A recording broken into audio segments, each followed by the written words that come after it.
is Felicitation ceremony for students selected under ICCR scholarship for the academic year 2022-23.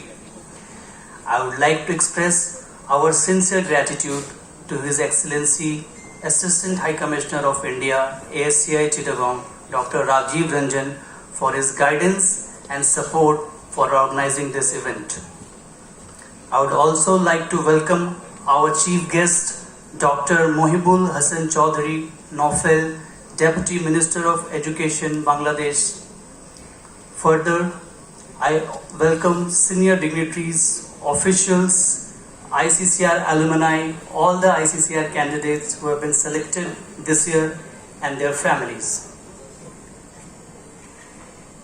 Before we begin our program today, I would like to share a brief history about ICCR program.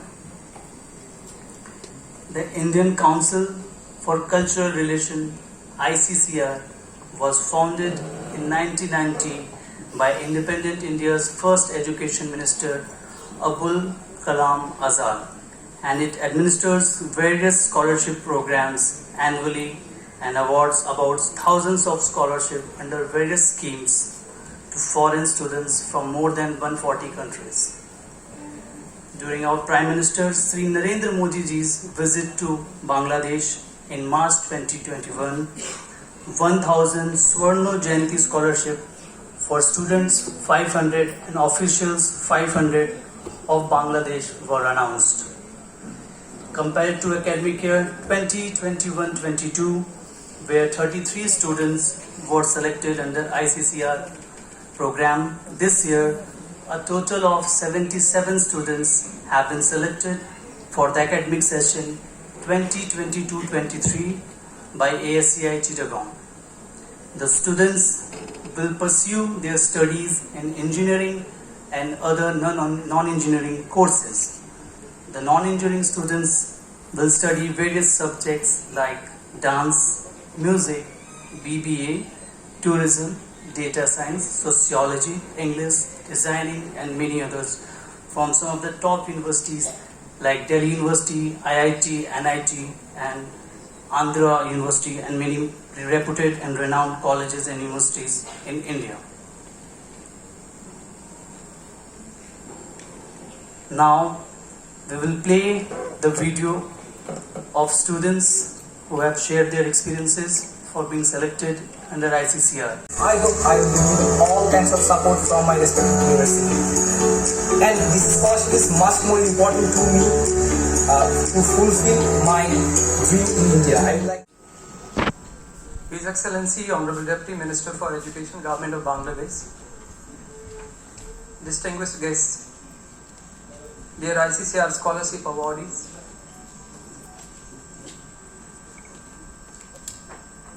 parents, their parents, my colleagues from Assistant High Commission of India, Chittagong, ladies and gentlemen, Namaskar, Shubh Sandhya, Salam Alaikum.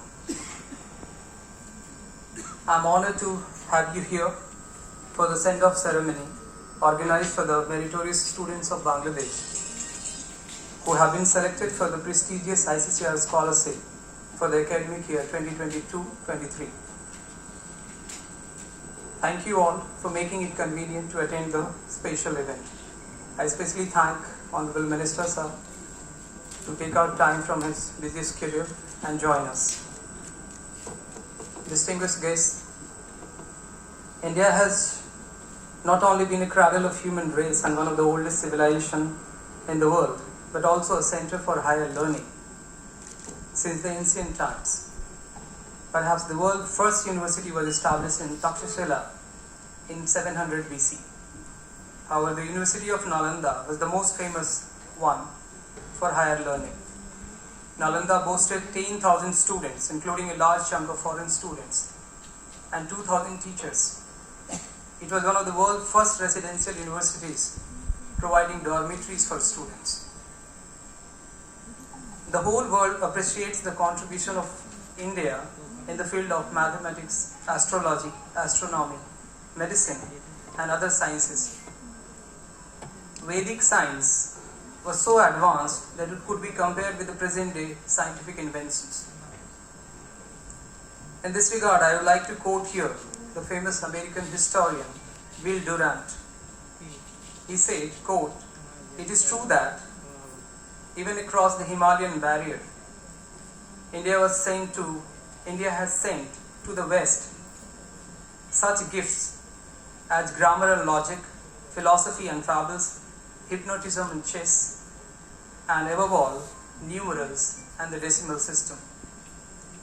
India is not only committed to improve the hardware of development, like its infrastructure, port, airport, railways, irrigation, sanitation, etc., but also its software, schools, universities, clinics, courts, everything that goes to enhance the human capital of the country.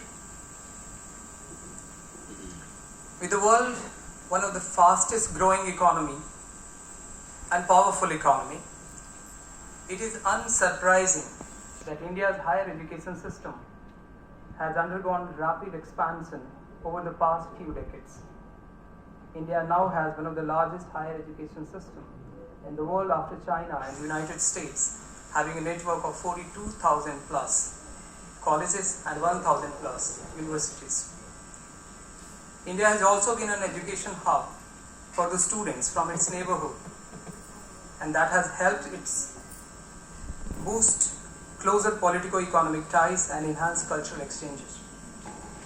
India's ability to provide quality higher education is a form of soft power that subtly but surely enhances people-to-people contacts with its neighbors. It is a fact that India's higher education system is especially renowned for the quality of its education in technology, engineering, medicine, and management subjects, spearheaded by Indian Institute of Science, Bangalore, All India Institute of Medical Sciences, and the prestigious IITs and IIMs. The world is witnessing extraordinary success of Indians in the technology world. The Silicon Valley had been almost completely taken over by Indian origin CEOs. Doctors of Indian origin are almost a brand where all the dreams of living men and women have found a home from the very earliest days when men and women began the dream of existence. It is India. Thank you all. Jai Hind. Long live Indo-Bangladesh Friendship. Now I would request our chief guest, Dr. Mohibul Hasan Chaudhry Nofel, Deputy Minister of Education, Bangladesh, to please come on the stage and address.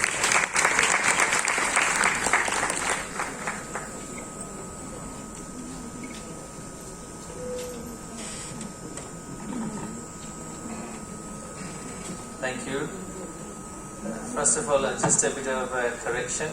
I'm not that educated yet, so I haven't reached up to the doctorate level, so I'm not a doctor, just a regular lawyer. Thank you very much for inviting me here at this auspicious, very, I should say, a wonderful gathering of all the scholars who are going to India, under scholarship, of course, which is a recognition and acknowledgement of their talent and merit. So I thank our our Assistant High Commissioner, His Excellency Dr. Rajiv Ranjan. He's a medical doctor, so I should have said Dr. Rajiv. So today, the gathering here. Before I start, I'd like to pay my respect to the memory of our father of the nation, especially on this month of August, when we lost him at the hands of some brutal assassinators. And I also pay my respect to the memory of our martyrs of our glorious liberation war, and also our women who were brutally violated and abused by the Pakistani army during the wartime. Today, Indian High Commission has gathered here, has gathered all the scholars who will be going to India, and our His Excellency Assistant High Commissioner has rightly said that India had been the center of higher learning well before the concept of universities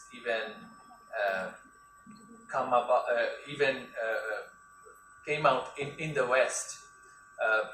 You mentioned Takshashila and also Nalanda. We know that in this subcontinent, where Bangladesh is of course a part of, scholars from different parts of the world, especially I should say in the parts of the world where there was no civilization, Europe for example, we shouldn't class it as so, because invaders came from there and took over our land and destroyed our civilization in many ways, and destroyed all the learnings that we have developed in this part of the world. So in terms of higher learning and institutional learning, we have a much more ancient heritage here in the subcontinent. And fortunately for India, she was able to continue what began thousands of years ago, which in the rest of the neighboring countries, it didn't happen with the same sort of zeal and same sort of process. But India stuck to its past quality education, and for many years, Bangladeshi students had heritage, almost like a cultural practice where they looked up to India for higher education, even in school level. I remember when I was a student in my secondary school. My father felt that I should be sent to India for secondary schooling. I was sent, but I didn't last long. I was not that good in my studies, but I also had other issues like I was homesick and all. So I left India after just a year at Ramakrishna Mission, which was in Kolkata. Afterwards, he tried to put me in a school in Darjeeling. I was afraid of heights, and I literally left India after just a year at Ramakrishna Mission, which was in Kolkata. Afterwards, he tried to put me in a school in Darjeeling. I was afraid of heights, and I literally left my admission test papers empty, so that they can't send. There was no way that I could have been put there. So, but beyond the school education, in higher education, as His Excellency has clearly mentioned here, Silicon Valley and other technology hubs are now being occupied literally by Indian graduates. Yesterday I was speaking to someone who is an investment banker in London. He had his education in Switzerland, and he was telling me that most of their operations, especially in banking and finance, a lot of the large European and American businesses, financial services providers, are having their back office, not just back office, in fact nowadays almost the CEOs to their front leadership, the front-facing leadership from India. And he went to my university, LSE, but he was telling me the quality of graduates from India is astounding. Because, not just because of the sheer size of Indian population, but also the manner in which they are taught in their higher educational institutions, where the institutions are not ran for profit. Indian institutions are not providing educational services in order to make profit, and that is a fundamental difference from the West. In that, even a difference from it is a qualitative difference from Chinese universities and universities in Southeast Asia, because often once a country reaches a point where they have a large higher education sector. They try to, of course, make money out of it. Whereas India historically have taught students from Bangladesh and Sri Lanka, Nepal. I'm not sure how many students are coming from Pakistan. Because I had met Pakistani students in London, they were so impressed with the Indian education system and higher education as well. Afghanistan, for that matter, as well. And also students from Central Asian countries have traditionally gone to India and studied and obtained quality education at a very reasonable fees structure, by paying a very reasonable fees. You lot are going, of course, under scholarship, so fees is not an issue for you. But those who are paying for their higher education, India offers a tremendous value. But in comparison to India, when we look at the West, let's say Canada or United States or United Kingdom, where I spent almost 10 years of my life in the United Kingdom, they definitely run their higher education for profit. Because, of course, there's not much that they export abroad. So that has become one of the biggest export. And but when you look at the manner in which the courses are taught, often the teacher-student interaction is very limited. And at undergraduate level especially, most of the studies are left for the students to do. So a lot of it is actually self-study. Whereas I've heard that, of course, self-study is a core component of higher education, but in Indian institutions, students have, for many different reasons, whether for cultural, linguistic, or other social reasons, students are able to access their the tutors and the professors far more easier than let's say in the West. There is definitely a cultural familiarity in India and have been admitted or accepted, and secondly for winning the scholarship of Indian High Commission, which is a wonderful arrangement, and we would like to thank Indian government for this, because the scholarship is not just just a financial aid. It is a recognition of an individual student's merit and their educational capacity. So it's an honor, of course, to win the scholarship. So we salute all of you, all the winners of IHCI scholarship scheme, the Shuborno Jayanti scheme, the term that has been used. And we hope that you will return to this country. And what usually happens in the West is that when students stay, they've actually literally almost traveled the world. So please enjoy your time in India. Education is not just an academic journey. Education is also a social journey, a journey of enlightenment. And I hope that by exposing yourselves to India as a country and so many different communities, culture, religion, languages, whether you will have that nirvana that every student should achieve as part of their education and as a goal of that education, and broaden their mind and horizon and improve their career, their employability, their future career prospects, etc. And we hope that all of you will return back to Bangladesh and contribute in the development of Bangladesh, because Bangladesh needs all of you. We do, as you know, that we do employ a large foreign population in this country, and hopefully wish you all the best in your future journey. Thank you very much.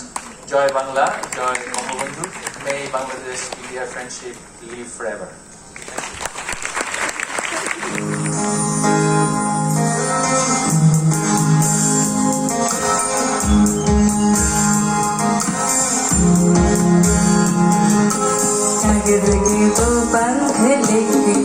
उड़ा चला जाए रे जहाँ नहीं जाना था रे वही चल हाय रे उम्र का तान वाला समझ न पाए रे सुबह पे जो मोह माया नमक लगाए रे कि देखे न वाले न जाने न खाए रे दिश দিশাহারা কেমন বোকা মনটারে আউলিয়া বেহাত টপে সুপীর হাতে হাতে দোনো টপে হে বাতো নাম কবীর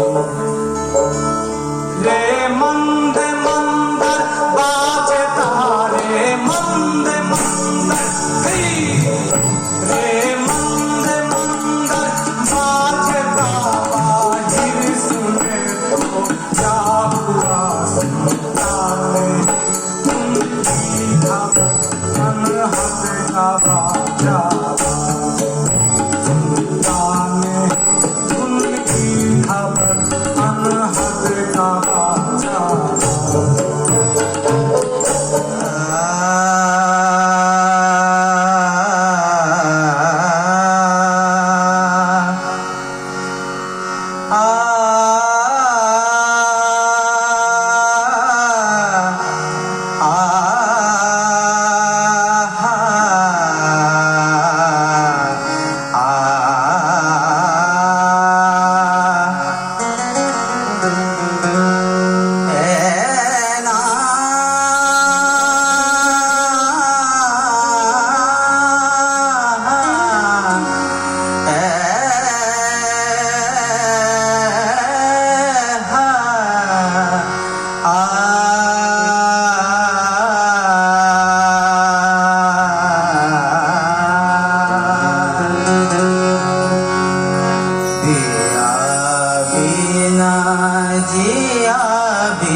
सजनिया रे जिया बिना जिया बीत जाए सजनिया रे जिया बिना जिया बीत जाए হাই কমিশনারকে অনেক অনেক ধন্যবাদ কেননা আমরা যখন পেয়েছি 1993-তে আমি স্কলারশিপ পাই এবং বাংলাদেশের যত বিখ্যাত ব্যক্তিত্ব ছিলেন আমি যেহেতু নৃত্যে গেছি সেহেতু আমি ঢাকায় স্কলারশিপটার পরীক্ষা দিতে গেছিলাম তোমাদের কত লাখ ভালো তোমরা এখানে পরীক্ষা দিয়েছো এবং এখানে তোমরা সিলেক্টেড হয়েছো আবারও ক্ল্যাপ এটার জন্য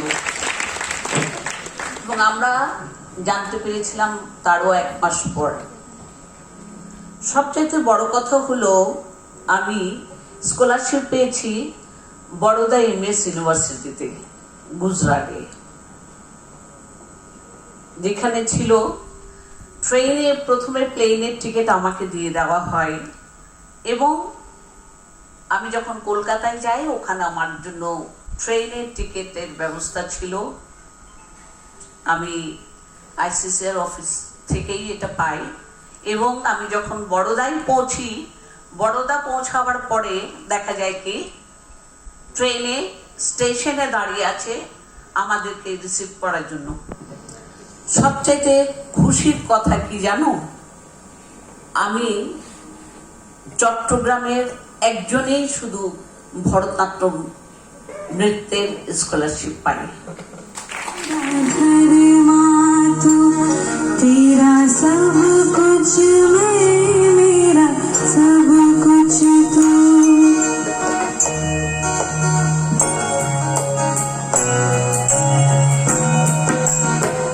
हाय करो अपना करीबी हाय करो अपना करीबी ऐ वतन तेरे लिए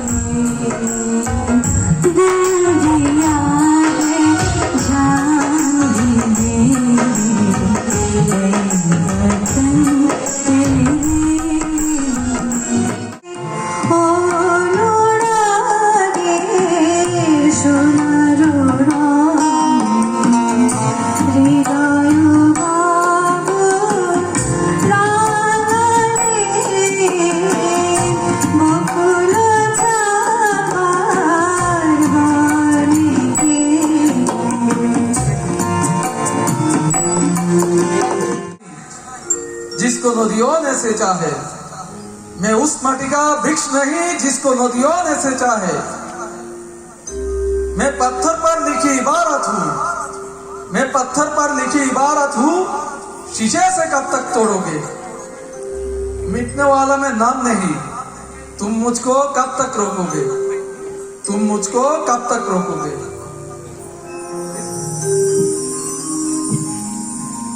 लग जा गले हंसी रात हो ना हो, शायद इस जन्म में मुलाकात हो ना हो। लग जा गले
चुनरिया